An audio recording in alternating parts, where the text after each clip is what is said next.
Hello everyone. I am Purushottam Vishwakarma, your SST teacher, and today we are going to study 5 marks questions related to nationalism in India. Before that, I have already provided you MCQs and 1 mark question along with 3 marks questions. If you haven't watched it, go to the playlist of class 10th SST. There you can easily find all those videos. So let's begin.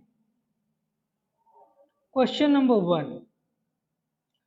Identify the reasons that why Muslim political organizations in India were lukewarm in their response to the civil disobedience movement. You have to identify the reasons why Muslim political organizations in India were lukewarm in their response to the civil disobedience movement, because they were demanding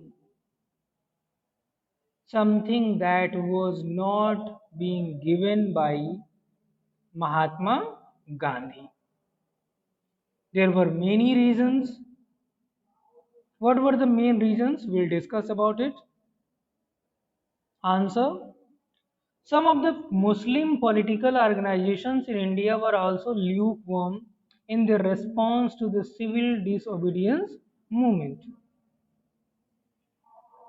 After the decline of the non-cooperation Khilafat movement, a large section of Muslims felt alienated from the Congress. They felt alienation. From the mid 1920s, the Congress came to be more visibly associated with openly Hindu religious nationalist group like the Hindu Mahasabha. This was the main reason they were feeling alienated, as the relation between Hindus and Muslims worsened. Each community organized religious processions with militant fervor, provoking Hindu-Muslim communal clashes and riots in various cities. Every riot deepened the distance between the two communities, Hindu and Muslim. Now the next question: explain the issue behind the Khilafat movement. What was the issue behind Khilafat movement? Why was there the emergence of Khilafat movement? Why did this start? Answer: the First World War had ended with the defeat of Ottoman Turkey. This is defeat.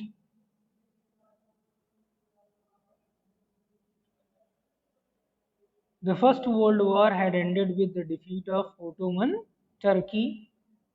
There were rumors that a harsh peace treaty was going to be imposed on the Ottoman Emperor, the spiritual head of the Islamic world, Khalifa.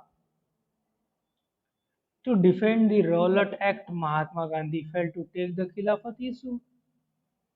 Mahatma Gandhi wanted to take support of Muslims in Rowlatt Satyagraha. That is why he supported Khilafat movement. To bring the Hindus and Muslims closer, he felt to take the Khilafat issue. Muslim leaders Muhammad Ali and Shaukat Ali began discussing with Gandhiji the possibilities of united mass action on the issue.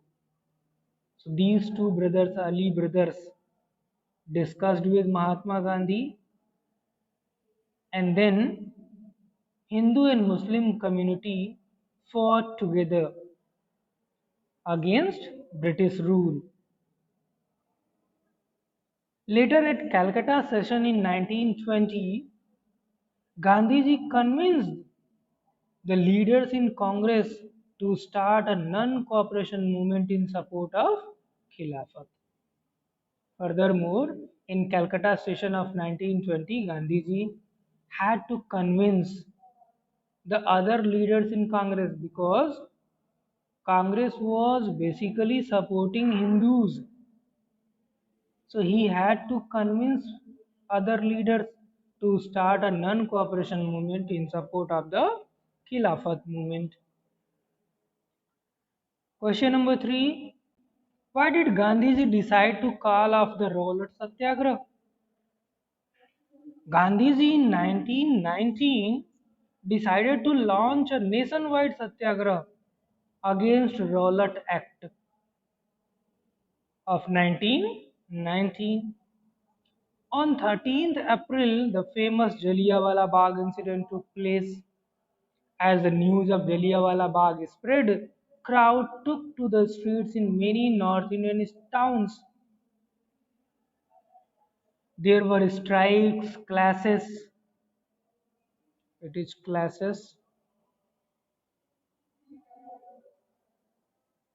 the police and attacks on government buildings.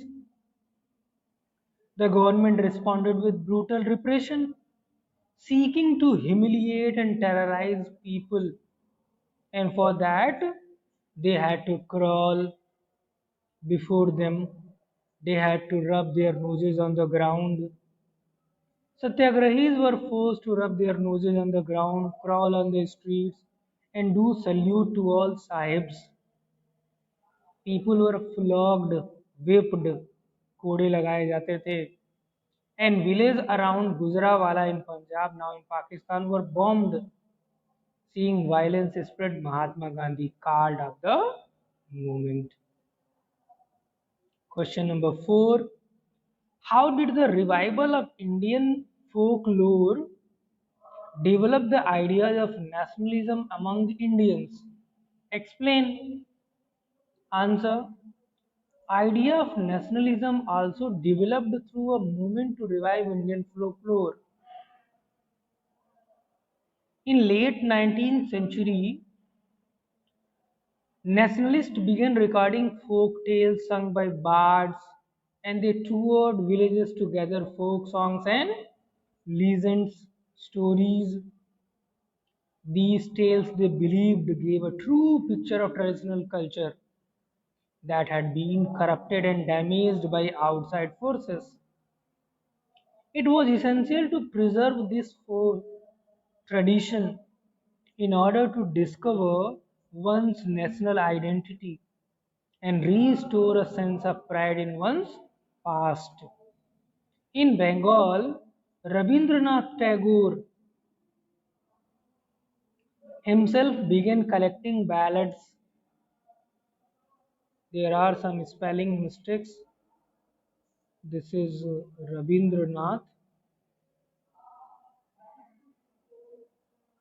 Rabindranath.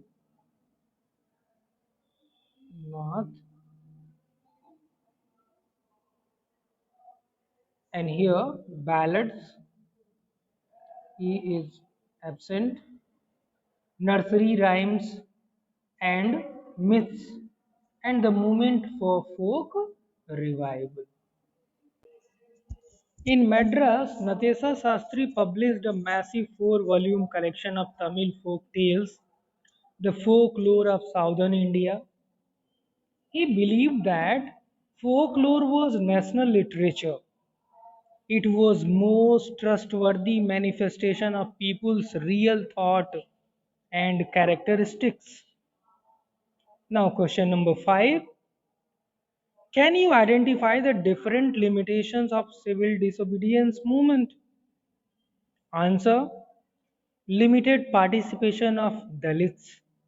First thing, Dalits participation in the civil disobedience movement was very limited, particularly in Maharashtra and Nagpur region, where their organization was quite strong. Second thing, no participation of Muslims. Some of the Muslim political organizations in India were also lukewarm. In the response to the civil disobedience movement, after non-cooperation Khilafat movement, Muslims felt alienated from the Congress. Dominant role of Sanatanis and Hindu Mahasabha. Third, the role of Sanatanis and Hindu Mahasabha was very dominant. Due to the fear of Sanatanis, the conservative high-class Hindus, Congress ignored the Dalits. Congress was very close to Hindu Mahasabha. Hindu Mahasabha strongly opposed the efforts of compromise between Congress and Muslim League. Next, clash between B.R. Ambedkar, Bhimrao Ambedkar and Mahatma Gandhi. In 1930, Dr. Bhimrao Ambedkar clashed with Mahatma Gandhi at the second roundtable conference by demanding separate electorate for Dalits. Participants have different aspirations. Different participants had different aspirations. Participants had their own aspirations. There was a contrast between the demand of industrialist and working class. Contrast was also there in demand of rich peasants and poor peasants.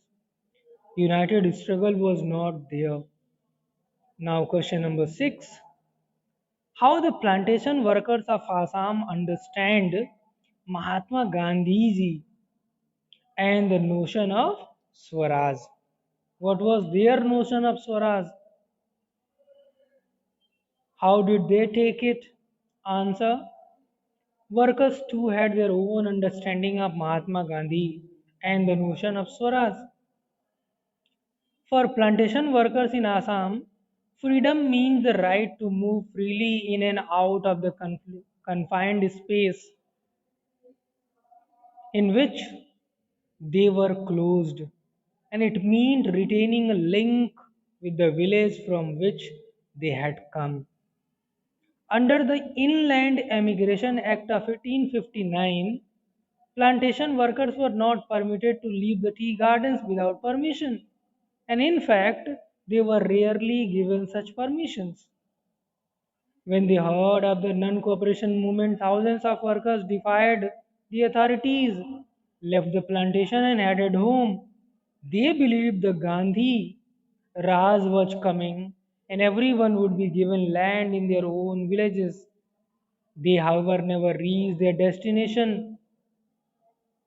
Stranded on the way by a railway and steamer strike, they were caught by the police and brutally beaten up.